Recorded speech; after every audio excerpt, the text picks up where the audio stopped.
Buenos días a todos y a todas. Quiero pedirles si pueden abrir sus Biblias conmigo en el libro de los Hechos de los Apóstoles, en el capítulo 1.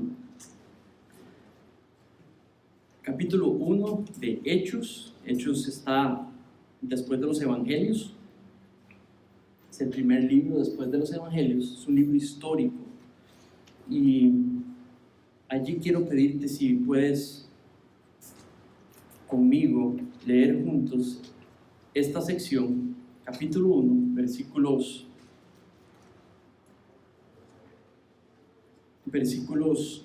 1 al 11.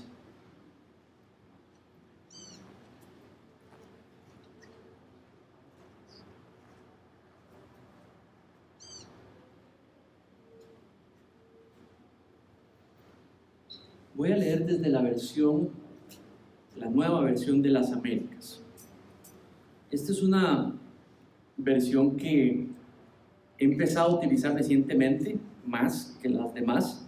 No hay ningún problema en nuestra congregación. Usted puede tener la versión que usted usa normalmente. Yo voy a tratar de estar preparado normalmente para tratar de traerlas a correlación cuando estemos enseñando la palabra. Pero si a usted le interesa, vamos a estar trayendo esta versión aquí para ser accesible por ustedes y de aquí en adelante normalmente es la que voy a estar utilizando aquí. Después puedo hablar con ustedes la razón y por qué, pero igual tanto Valera Internacional, las Américas, totalmente avalado que usted la pueda utilizar. Dice así, versículos 1 al 11. En el primer relato, estimado Teófilo, escribí acerca de todo lo que Jesús comenzó a hacer y a enseñar, y hasta el día que fue recibido arriba en el cielo, después de que por el Espíritu Santo Él había dado instrucciones a los apóstoles que había escogido.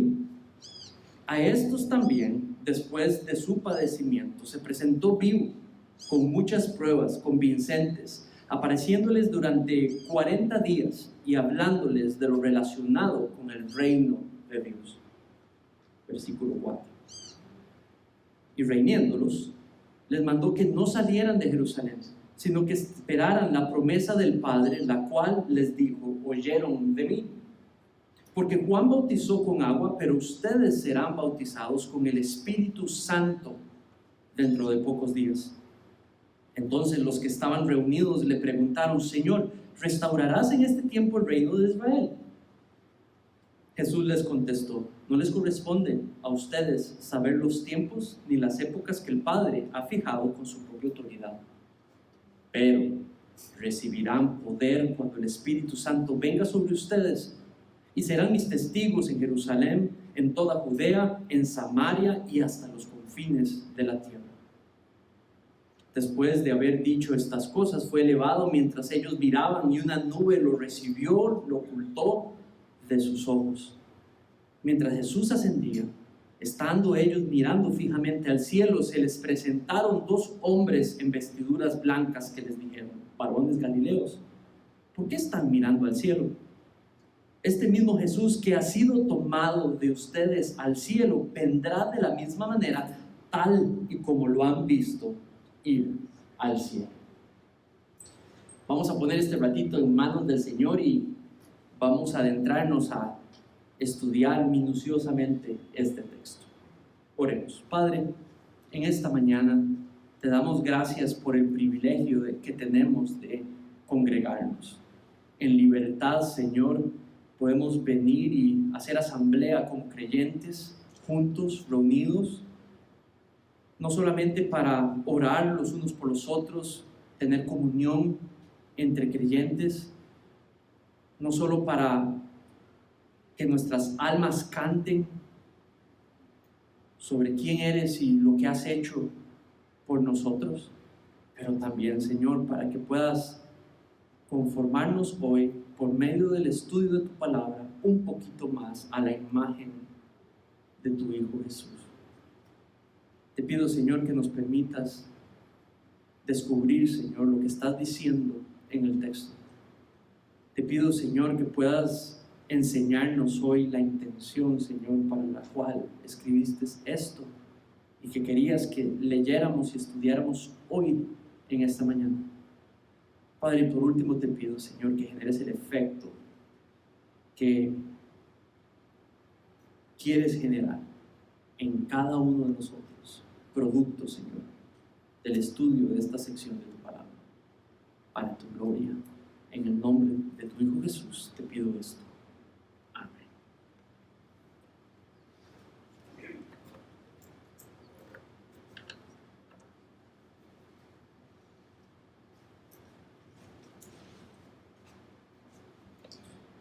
La promesa de un Padre fiel fortalece el ser completo. Yo no sabía nadar y me daba terror intentarlo. Tenía casi 12 años y por una razón muy específica y la intervención de ciertas personas muy específicas, no sabía nadar y me daba terror intentarlo. Pero un hombre joven y amable, y digo joven porque creo que tenía como 20, 21 años, yo tenía, como digo, 12, y ese joven se acercó a mí amablemente y me ofreció enseñarme. Y fue en el tiempo donde pude confiar en su propuesta, dejarme guiar por él, bajo la promesa que no me soltaría. Y con una sola mano sostenía mi estómago y me llevaba por la parte baja de una piscina. Y con una sola mano me iba adentrando en la parte profunda de la piscina. Y me acuerdo que yo le decía a Maco, no me soltes. Y yo me acuerdo que Maco me decía, Macho, no te voy a soltar. Y con 12 años y mes tras mes, mientras todos los chiquitos, demás chiquitos de la escuela gozaban en la parte honda, yo flotando de panza, llevándome, poniéndome toda la confianza en una sola mano. La promesa de no soltarme me fortalecía a avanzar metro tras metro, inclusive en la parte más honda de la piscina. ¿Saben? Igual sentimiento me recuerdo, pude tener, ya no en la posición de niño, pero en la posición de padre, cuando tuve el privilegio de enseñarle a mis 3 hijos, o acompañarles, no enseñarles, pero acompañarles a aprender a andar en bicicleta. Me acuerdo poniendo la mano detrás, sosteniéndola erecta la bicicleta, y cada uno de ellos en algún momento me dijeron, papi, no me soltes. Y me acuerdo la respuesta, mi amor, no te voy a soltar. Y me acuerdo que sostenía fuerte el asiento para que la bicicleta se mantuviera erguida, y me acuerdo que poco a poco iban tomando confianza, y su confianza en poder administrar el evento tenía que ver con la seguridad que obtenían de la promesa, no te voy a soltar. La promesa fiel de un padre genera confianza para enfrentar lo que se tenga que enfrentar. ¿Tiene sentido?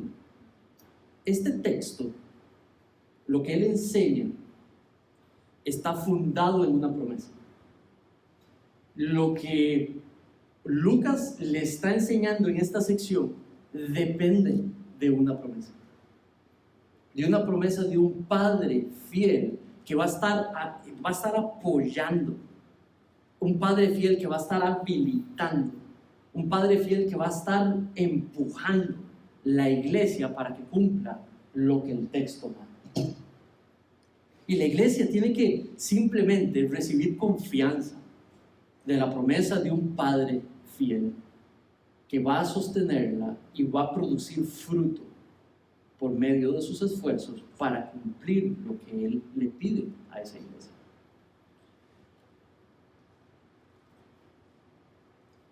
Este texto no hay otra manera que cuestionarnos. Él cuestiona qué es lo que la iglesia tiene que estar haciendo. Cuando hablo de la iglesia no se está refiriendo a paredes, no se está refiriendo a una organización. Cuando habla de iglesia, se está refiriendo a ti y a mí de manera individual. Se está refiriendo a ti y a mí de manera corporal. ¿Qué es lo que debiéramos de estar haciendo hoy en nuestras vidas? ¿Qué es lo que la iglesia se debiese de encontrar hoy haciendo? Entonces, realmente es necesario que el creyente, la creyente, realmente tenga fe, crea en Dios, y por creer a Dios es creerle lo que dice, creerle lo que pide, hacer lo que Él indica y estar haciendo lo que Él quiere que estemos haciendo con nuestras vidas, individualmente y corporalmente. Dicho eso, el propósito del texto es el propósito que quiero lanzar hoy. Y lo que busco es que esta promesa te fortalezca hoy, se vuelva relevante para ti hoy. Lo que busco es que la promesa de hoy se vuelva relevante para un joven, para un adulto mayor, para un niño, para un joven que inicia sus etapas. Esto se vuelva relevante hoy. ¿Por qué? Porque es la petición, es el mandato, y hay una promesa detrás de ese mandato de parte de un padre fiel. ¿Cuál es el contexto? El contexto de la sección tiene que ver con lanzarle al primer lector, a la persona a la cual se escribió el libro, Teófilo, recordarle, hacerle un resumen del primer libro que se le envió, el Evangelio de Lucas, y hacerle una introducción al segundo libro que se le está dando, que es Hechos de los Apóstoles. Entonces, en esta sesión lo que tienes es un resumen del primer libro que le escribió, el Evangelio de Lucas, y al mismo tiempo un vistazo a lo que va a haber en el libro, en el segundo libro que le escribió, Hechos de los Apóstoles. ¿Tiene sentido? Muy bien, dicho eso, quiero que te recuerdes de esto. Y esta es la idea que quiero calar en tu mente y que te lleves hoy. El Hijo de Dios llamando al pueblo de Dios para que por medio del poder del Espíritu de Dios salga al mundo a testificar sobre su nombre. ¿Tiene sentido? Voy a repetirlo. El Hijo de Dios llamando al pueblo de Dios para que por medio del poder del Espíritu de Dios salga a testificar al mundo el nombre de su Hijo Jesucristo. ¿Qué es lo que tiene que estar haciendo la iglesia? Mi pregunta es, ¿qué es lo que debe de estar haciendo la iglesia?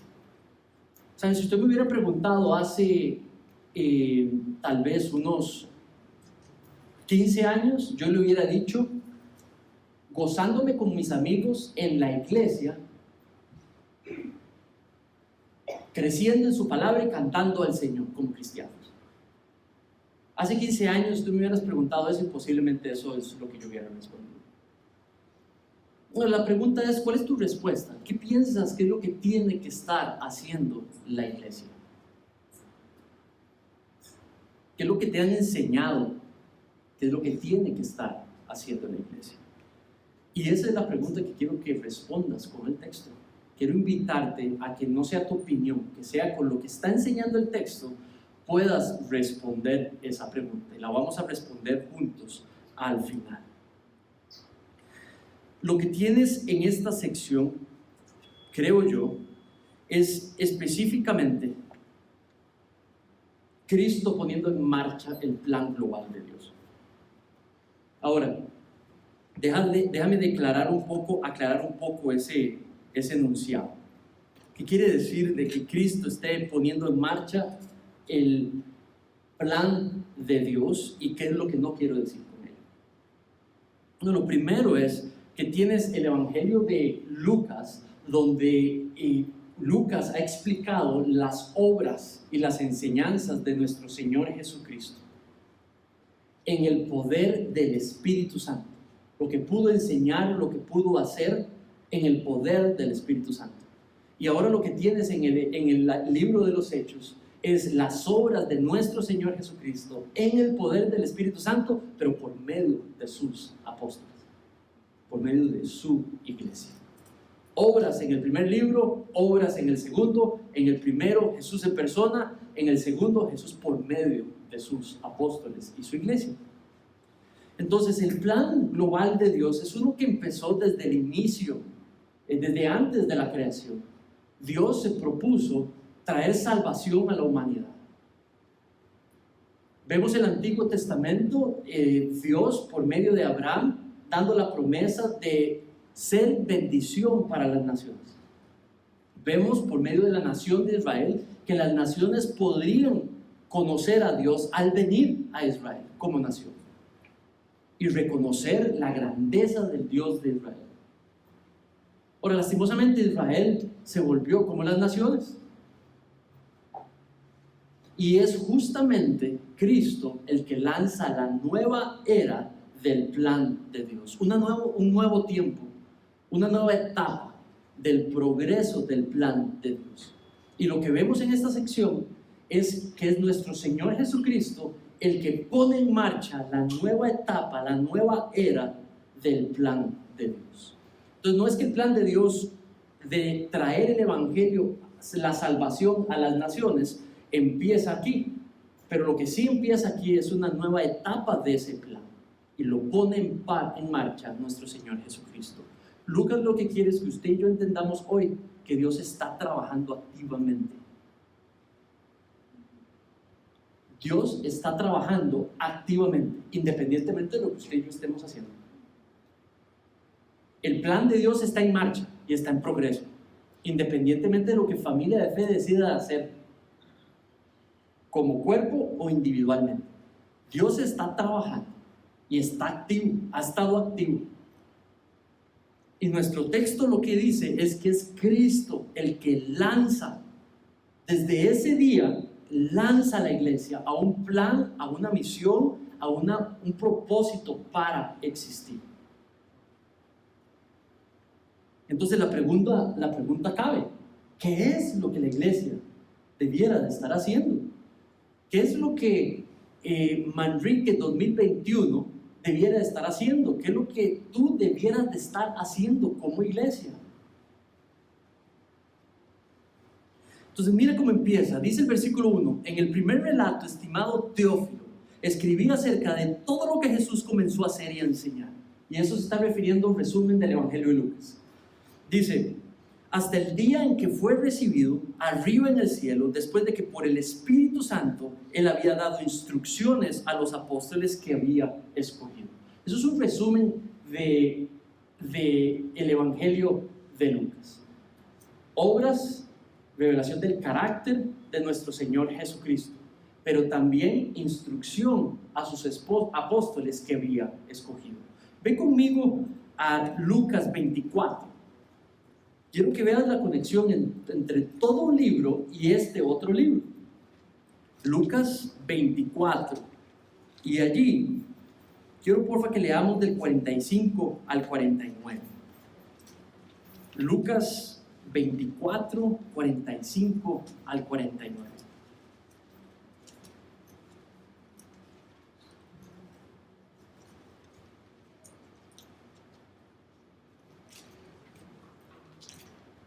Jesús había resucitado y se había aparecido a sus apóstoles y estaba con ellos. Y mientras estaba con ellos, les dijo estas palabras. Entonces les abrió la mente para que comprendieran las Escrituras. Lucas escribe eso, que cuando estaban reunidos, Jesús les dio una verdad y por medio del Espíritu les permitió entender la verdad a los que estaban con Él. Y dice, y les dijo: así está escrito, que el Cristo padecerá y resucitará de entre los muertos al tercer día, y que en su nombre se predicará el arrepentimiento para el perdón de los pecados a todas las naciones, comenzando desde Jerusalén. Ustedes son testigos de estas cosas. Por tanto, yo enviaré sobre ustedes la promesa de mi Padre, pero ustedes permanecen permanezcan en la ciudad hasta que sean investidos con el poder de lo alto. Vamos por partes. Mira la primera parte. Se predicará el arrepentimiento para el perdón de los pecados a todas las naciones. Eso es algo que los apóstoles eran testigos. Él había anunciado que era necesario que él padeciera por el perdón de los pecados. Y ellos vieron, podían palpar que estaba vivo. Que si bien murió y padeció para pagar por los pecados, pero estaba vivo. Y por ende, rompió el poder de la muerte sobre el pecado, el poder de la muerte sobre la vida, y tiene poder para dar vida. Entonces ellos mismos podían ser testigos de eso. Entonces, ¿qué es lo que pasa? Que cualquiera que sea la misión tiene que ver con predicar el perdón de los pecados, que se hace posible por medio de la fe en la muerte de Cristo en la cruz por el perdón de esos pecados específicos.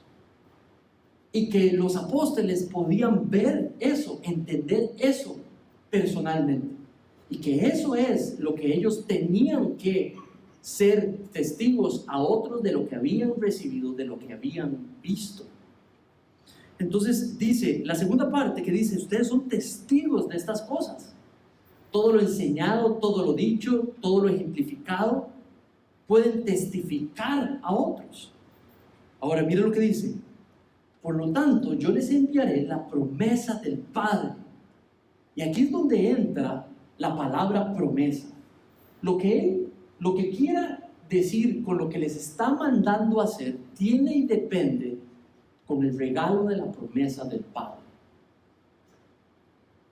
Hay una promesa que Lucas lo ve como un regalo para con los apóstoles, que los va a habilitar a poder ser testigos, que los va a empoderar a poder ser sus testigos, testigos de Cristo, testigos de quién es Cristo, testigos de lo que Cristo ha hecho, no solamente por otros, pero en ellos personalmente. Entonces, miren lo que dice, por tanto, yo enviaré sobre ustedes la promesa del Padre. Enviar la promesa del Padre tiene propósito.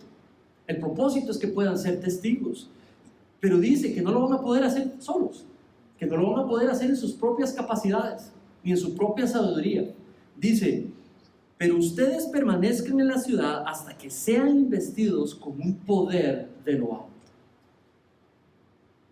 Poder de lo alto tiene que ver con un poder divino, con algo sobrenatural, algo que simplemente no está en nosotros, algo que normalmente no nacemos con, algo que no sale de nuestra astucia, de nuestra habilidad, de nuestra capacidad, algo que viene de arriba y cae para abajo. Por eso de lo alto, algo que es simplemente empoderante para lograr hacer la labor que se pretende hacer. Poder de lo alto, el poder de Dios. Entonces, Cristo se había reunido con los apóstoles, Cristo había iniciado esta nueva etapa del plan global de Dios y Cristo les dio instrucciones. Quédense en Jerusalén para que reciban el regalo de la promesa de Dios. Sigue diciendo en nuestro versículo, volviendo a nuestro versículo, sigue diciendo, a estos también, después de padecer, se presentó vivo con muchas pruebas convincentes, apareciéndoles durante 40 días y hablándoles de lo relacionado con el reino de Dios. Cristo, por 40 días, con sus apóstoles, calmándoles, dirigiéndoles, guiándoles, instruyéndoles, diciéndoles para dónde tienen que apuntar, cómo tienen que vivir, para qué es esto que se les ha sido revelado y lo que tienen que hacer con sus vidas. ¿Tiene sentido? 40 días. Ahora, el reino de Dios, en términos de Lucas, el reino de Dios tiene que ver con lo que la iglesia predica, con lo que la iglesia, la primera iglesia, empieza a predicar. Cuando habla de hablar de las cosas del reino de Dios, está hablando del evangelio del reino de Dios, de quién es Cristo, de cuál obra vino a hacer. Eso es lo que en los 40 días posiblemente estuvo hablando con él. Esa es la terminología que utiliza durante el evangelio, si no me equivoco, en 8:12, ahí va a hablar del Evangelio del Reino, ahí va a hablar del nombre del Señor Jesucristo. Entonces, Él les explica, les presenta, les insiste, les comprueba y los alienta a que salgan a ser sus testigos. Dice versículo 4: y reuniéndoles, les mandó que no salieran de Jerusalén, sino que esperaran la promesa del Padre. Déjame hacer un anuncio allí. ¿Quién era el receptor de este libro? Mira el primer nombre, Teófilo. Y dice: estimado Teófilo. Teófilo es un nombre romano y asumimos de que esto es un ciudadano romano.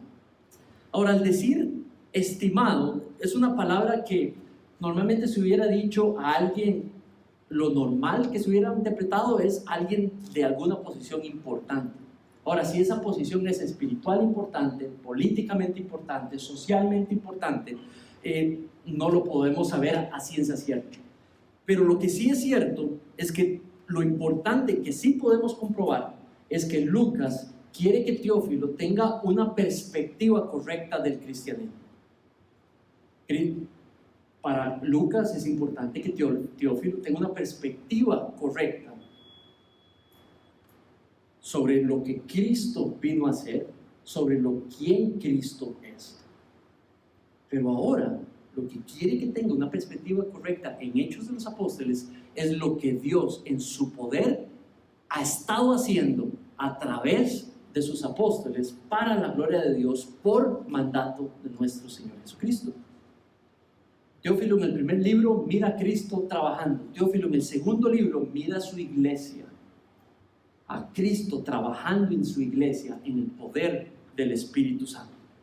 Entonces allí, reunidos, les dice: sino que esperen la promesa del Padre, versículo 4, la cual les dijo: oyeron de mí, porque Juan bautizó con agua, pero ustedes serán bautizados con el Espíritu Santo dentro de pocos días. Aquí la pone el bautismo de Juan, de agua, y el bautismo en poder del Espíritu Santo. Y aquí lo que llama la atención nada más es Lucas queriendo aclarar que la primera audiencia posiblemente también, si bien es Teófilo, pero también los primeros lectores, van a tener una perspectiva de cuál es la relación entre lo que Juan el Bautista inició y esto que ahora llaman el bautismo del Espíritu. Bueno, Juan mismo, y en el libro de Lucas, aclara que el bautismo de Juan, el de agua, era un preparatorio para el bautismo del Espíritu. El mismo Evangelio de Lucas declara que el bautismo de agua era preparatorio, el de Juan, preparatorio para la venida del bautismo del Espíritu.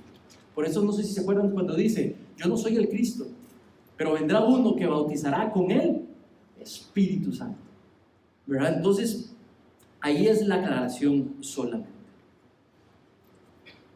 Entonces, Cristo pone en marcha la nueva etapa del plan de Dios.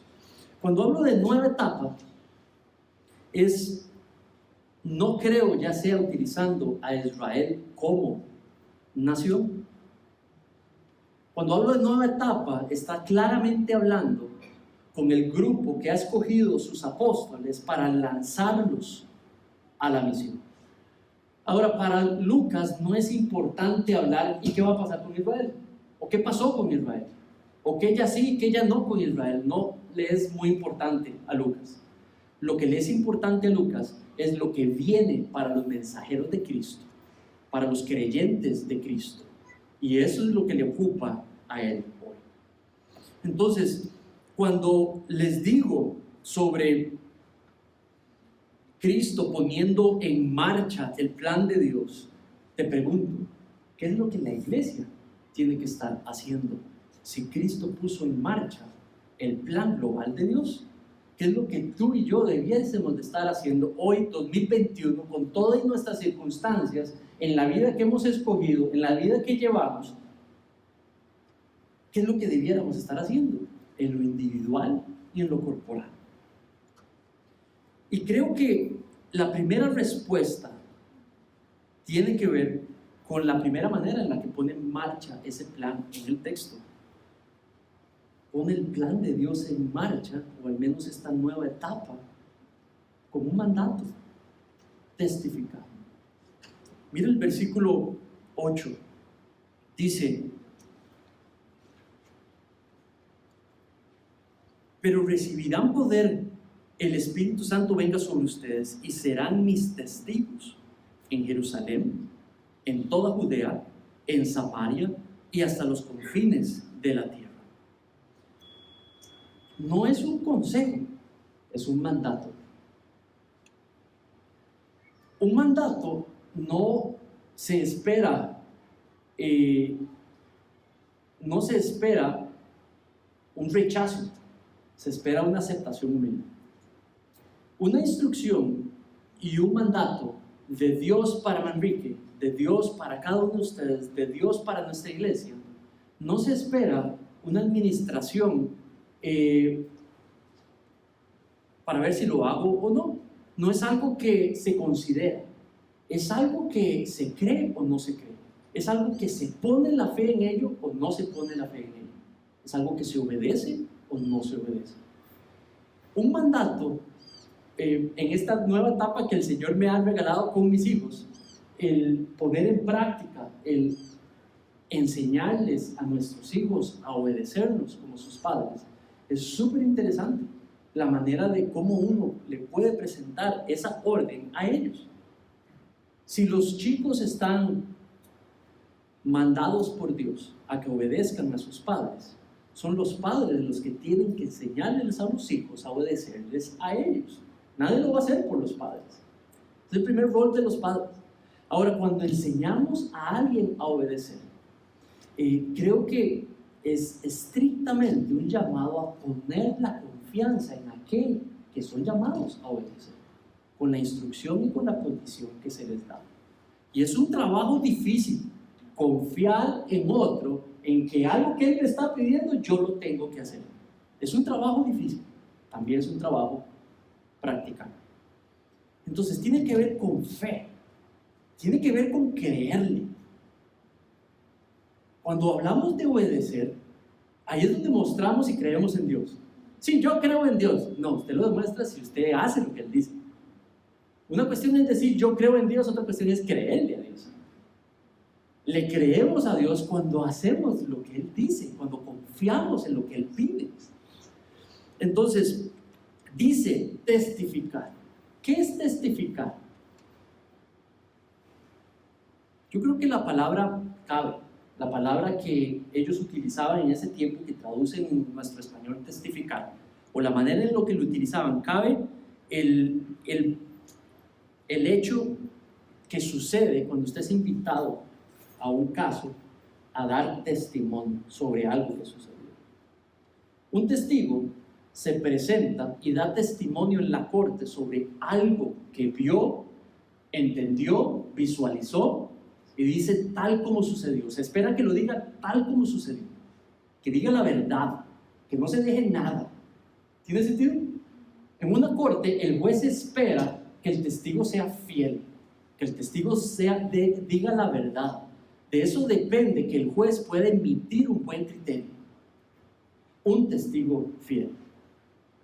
En el caso de un cristiano, ser testigo tiene que ver con dar a otros verbalmente y con acciones la obra que Cristo vino a hacer a la humanidad. Obra que ya sucedió en uno y que uno puede darle cuento a las otras personas de que en verdad sucede, que es real, que sucedió en otros, que sucedió en nosotros y que puede suceder en ellos también. Eso es ser testigo. Testigo es abrir la boca. Yo vengo de un contexto donde me decían, no, usted puede ser testigo con solamente ser buena gente y buen cristiano. No es necesario abrir la boca. Sea bondadoso, sea misericordioso, perdone rápido, no sea gritón, no se enoje, pero ahí usted va a dar buen testimonio de Cristo. No creo que eso es lo que esté hablando aquí. Creo que lo que está hablando aquí, especialmente por lo que dijo en Lucas, el pasaje que leímos, habló de predicar, habló de hablar el perdón de los pecados, anunciarlo que el perdón de los pecados se obtiene por medio de la fe en Cristo Jesús, que ustedes y yo lo hemos recibido, que pusimos nuestra fe, y que si ellos también lo ponen, su fe, hacen a Cristo el objeto de su fe, también recibirán el perdón de sus pecados y también recibirán salvación. Y el Espíritu de Dios vendrá a morar en sus corazones y serán adoptados hijos e hijas de Dios. Yo no conozco lo que justamente está en tu corazón. No te conozco como Dios sí te conoce. Si tú no has creído en Cristo para salvación, este es el día. No haces nada con practicar una misión, sino antes has aceptado el regalo de Dios de salvación.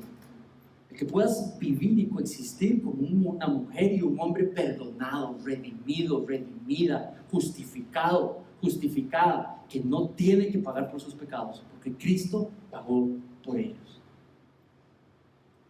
Y eso es la primera invitación que te quiero hacer. Esas son las buenas noticias de Cristo, el Evangelio de Cristo. Cree en ello y serás salvo y serás salva. Y tendrás la presencia poderosa de su Espíritu morando en tu vida para siempre. Eso es testificar. Testificar es hablar. Testificar es arriesgarse. Testificar es decir las cosas tal como sucedieron en ti, tal como las has visto, tal como las has creído. Eso es testificar. Ahora, mis hermanos y mis hermanas, mi amigo o mi amiga aquí presente, no podemos hablar y actuar como un patán, ¿verdad?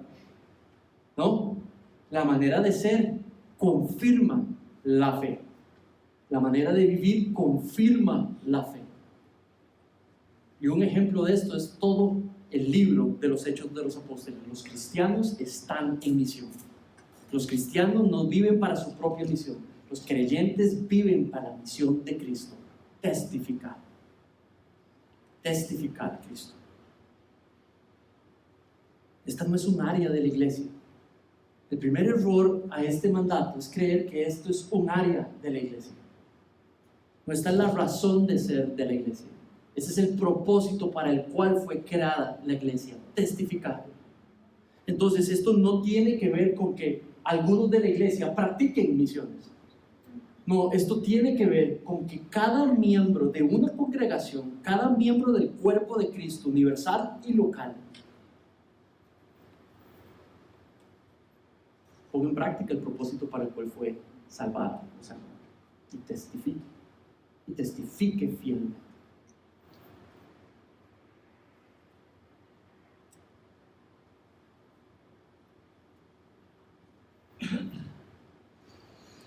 Lanzó el plan de Dios como una promesa. Mira el versículo 8 también. Dice, pero recibirán poder cuando el Espíritu Santo venga sobre ustedes. Dice, recibirán poder cuando el Espíritu Santo venga sobre ustedes. Esto es un versículo históricamente mal utilizado en nuestro país. Es triste cómo este versículo se utiliza solamente esa parte. Poder para hacer lo que nosotros queramos, los cristianos. No, eso no es lo que está diciendo ahí. Poder que habilita el poder testificar.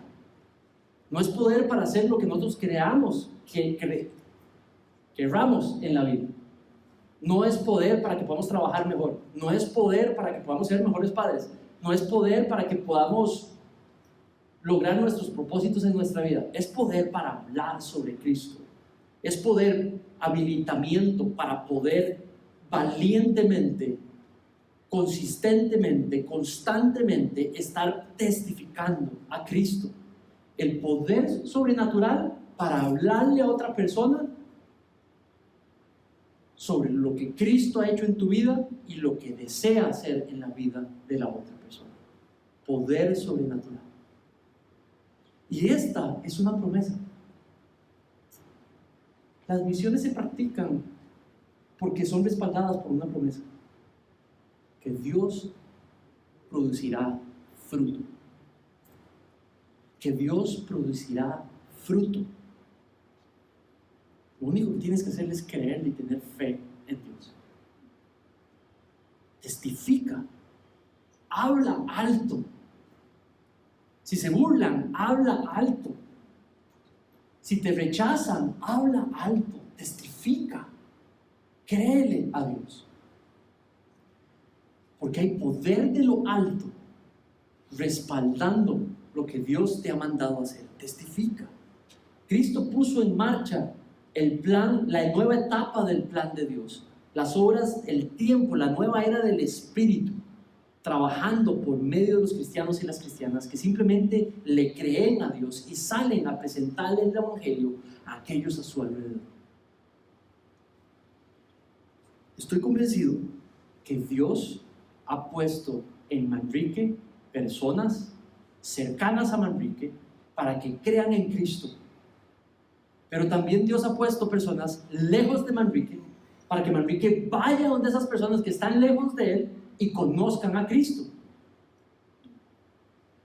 Ahora, lo que se necesita nada más es que Manrique tenga fe y que Manrique le crea a Dios y que sea obediente y que confíe en que le ha sido prometido, que es en el poder del Espíritu que el Señor hará en su voluntad lo que quiere hacer con la obediencia de Manrique. Igualmente es contigo, como hija e hija de Dios.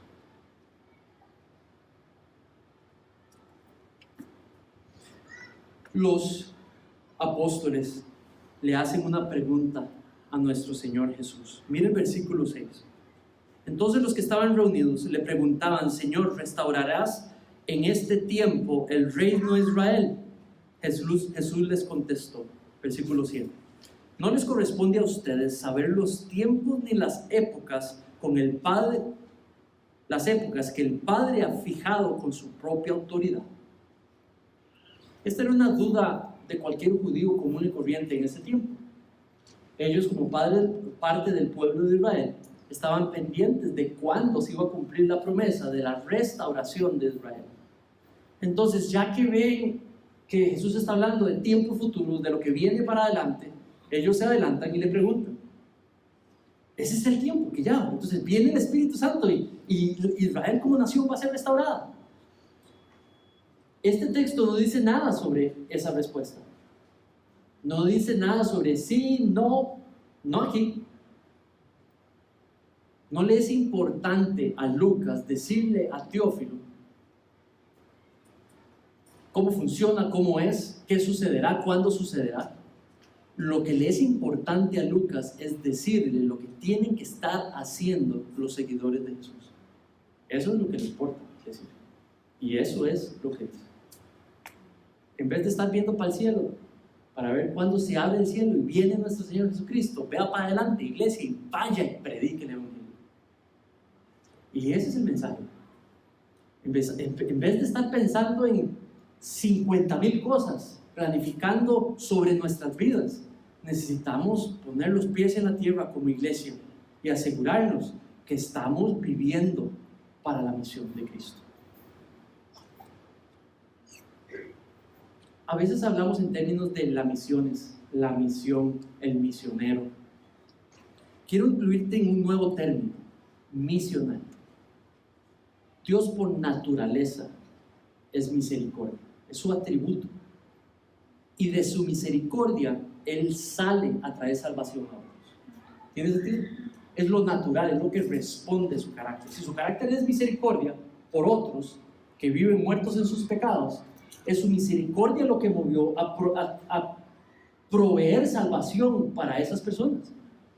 Entonces, sus actividades son misionales por característica. Dios está activo en misión. Y esa es la naturaleza de la iglesia. La iglesia es por naturaleza misional. Está en misión. Entonces, no es los nerdillos ahí que no tienen mucho que hacer, que hacen misiones, o son esos que no son muy sociales, que eso sí, a lo mejor los mandamos allá bien lejos para que vayan y hagan algo, ¿verdad? Porque aquí no tienen como mucho fruto. No es un departamento de la iglesia, no es un ministerio de la iglesia, es el ministerio de la iglesia por naturaleza. No estoy diciendo que tú eres un misionero, Creo que ese es un nombre en la Biblia para el que va. Pero tú y yo sí estamos en misión. Y podemos enviar, financiar, orar, apoyar, entrenar, organizar. Hay 50,000 roles para poder hacer efectivo el testificar aquí y allá. Cristo lanzó el plan global de Dios, la era del Espíritu de Dios, trabajando por medio de los hijos de Dios, como una directriz, que tú y yo estemos en misión hasta su regreso, testificando en el poder de Cristo. Mira lo que dice el versículo 9. Después de haber dicho estas cosas, fue elevado mientras ellos miraban, y una nube lo recibió y lo ocultó de sus ojos. Esa aseveración es: Cristo ascendió y en su gloria, eso es una descripción de la gloria de Dios. Las palabras utilizadas en ese versículo, tanto en el Antiguo como en el Nuevo, es para hablar de la gloria y majestuosidad de Cristo ascendiendo hasta que se perdió de su vista y entró en el cielo.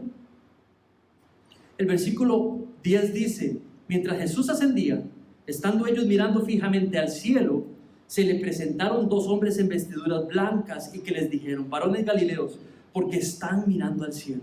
Este mismo Jesús que ha sido tomado de ustedes al cielo, vendrá de la misma manera, tal como lo han visto ir al cielo. Subió en gloria, regresará en gloria. Ahora, ¿por qué esto tiene que ver con la puesta en marcha del plan de Dios? Porque Cristo lo que puso en marcha fue la voluntad del Padre. El Padre estaba activo y envió al Hijo para seguir activo. Y el Padre enviará al Hijo de regreso para terminar la obra que empezó el Hijo.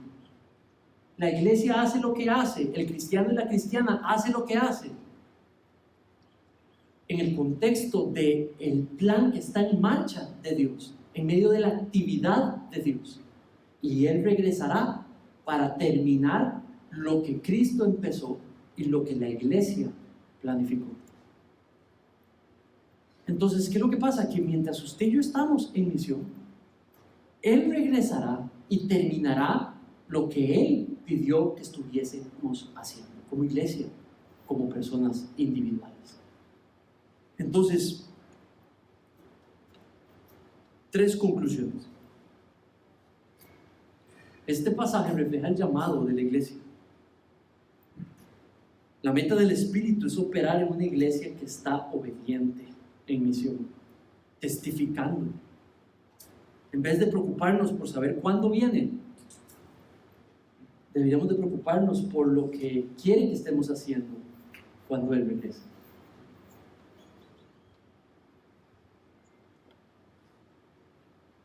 Esta es una nueva era porque es la era del Espíritu de Dios, trabajando por medio de los hijos y de las hijas de Dios. Pero es un plan global. Es un plan global. Dijo: en Jerusalén, en Judea, en Samaria y hasta en los fines de la tierra. Entonces no es algo que se hace solamente local, no es algo que solamente se hace aquí, pero es algo que se hace allá también. Es algo que tú puedes hacer aquí, es algo que tú también puedes hacer allá donde no estás. Es algo que como cuerpo podemos hacer aquí, alrededor de nosotros, con nuestras familias, con nuestras relaciones, pero es algo que al mismo tiempo como cuerpo podemos hacer allá donde nadie lo está haciendo. Para la gloria de Dios. Si es para la gloria de Dios, es hacerlo de la manera que mejor le traiga gloria. ¿Dónde quieres hacerlo? ¿Donde ya otros lo están haciendo o donde ninguno lo ha hecho? ¿Dónde quieres hacerlo? ¿Donde hay un montón de iglesias ya o donde no hay ni una sola? ¿Dónde quieres hacerlo? ¿Donde hay 500 misioneros o donde hay 0 misioneros? ¿Dónde quieres hacerlo? ¿Donde ya han escuchado quién es Cristo pero lo han rechazado o donde los que nunca lo han escuchado el nombre Cristo?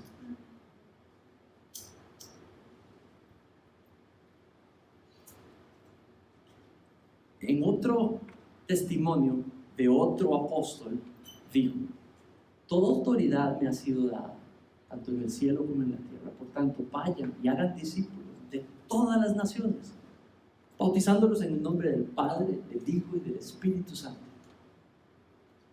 enseñándoles a guardar todo lo que les he enseñado. Y he aquí que yo voy a estar con ustedes hasta el final de los tiempos. Esto no es: hey, vayan que yo desde aquí los cuido. No, hey, vayan que yo voy con ustedes.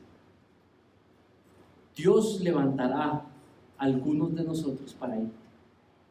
Y Dios querrá que el resto los enviemos, los mantengamos, los cuidemos, los pastoreemos, los asistamos en esa labor. Vayamos con ellos, los cuidemos. ¿Saben? Esto es un rol para cada miembro de la congregación. El cristiano y la cristiana no fue creada para vivir individualmente, fue creada para vivir en un cuerpo. Fue salvado y salvada para vivir siendo parte activa de un cuerpo que tiene propósito y tiene misión. Lo que Dios quiere es que tú y yo lancemos como cuerpo un proyecto y tomemos nuestro rol en ese proyecto, ya sea porque tiremos una cuerda y lleguemos a un lugar donde nunca nadie ha llegado, o un lugar donde sí han llegado pero se necesita más, y algunos nos quedamos de este lado de la cuerda, sosteniendo la cuerda, nutriendo el proyecto, la misión de Dios, pero algunos de nosotros irán por la cuerda y llegarán allá, y estarán allá para hacer la voluntad de Dios. ¿Qué es lo que la iglesia debiese de estar haciendo? Y yo creo que siendo testigos fieles, hasta los confines de la tierra. Esto no es tan difícil. Una iglesia como esta, yo puedo testificar, estoy presente. Una iglesia tal vez hasta un poquito más pequeña que esta.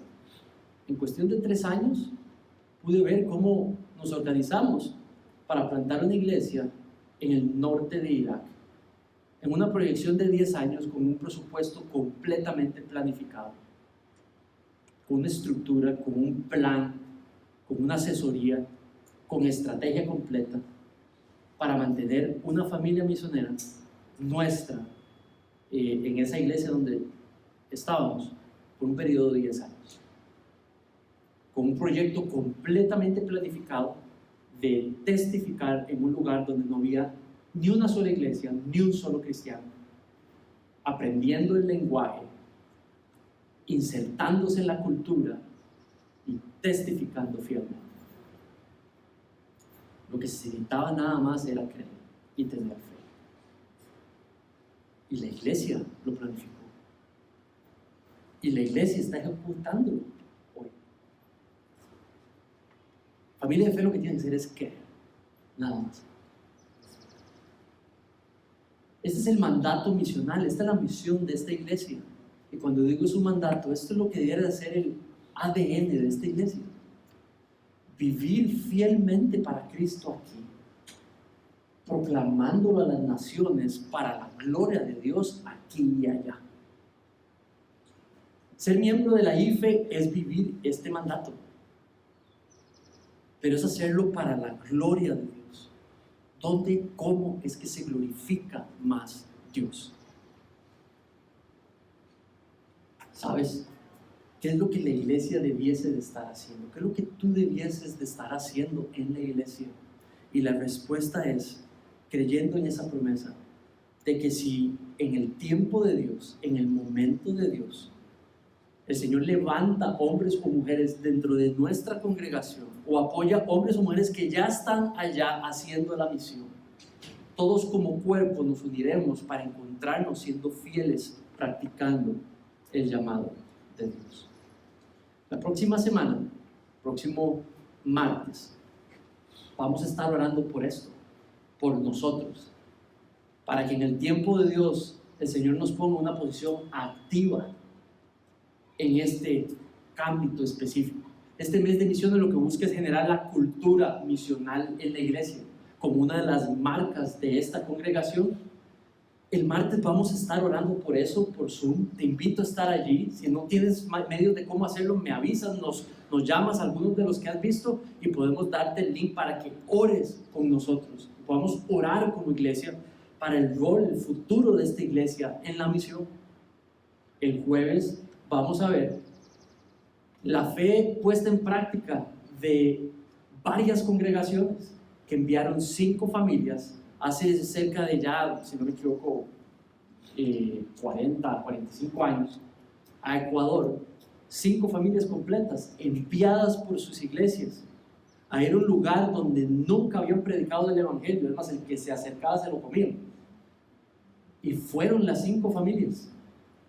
Y el fruto de Dios, el cumplimiento de la promesa de Dios, lo pagaron con sangre, lo pagaron con dolor, las iglesias y las familias.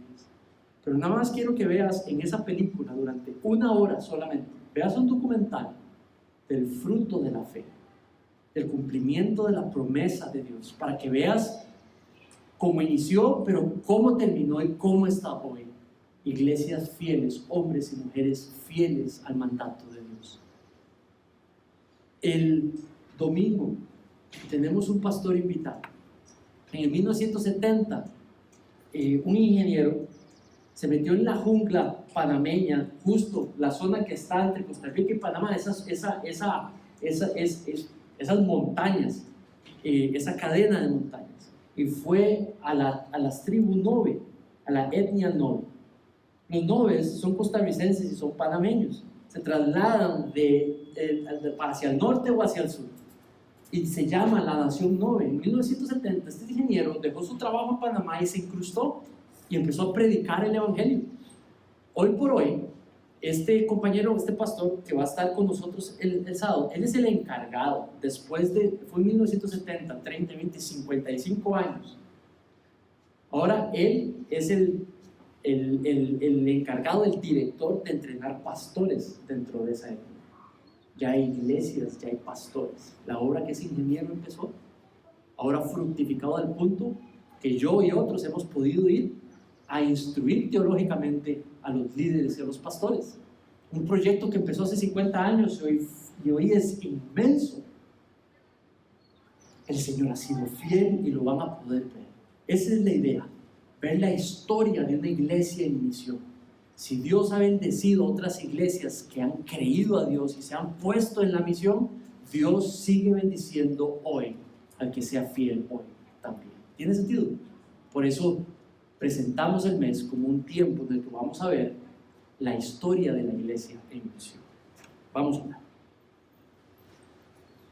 Padre, venimos a ti en esta mañana pidiéndote que nos ayudes a ver, Señor, la vida más allá de nuestras circunstancias y vidas personales.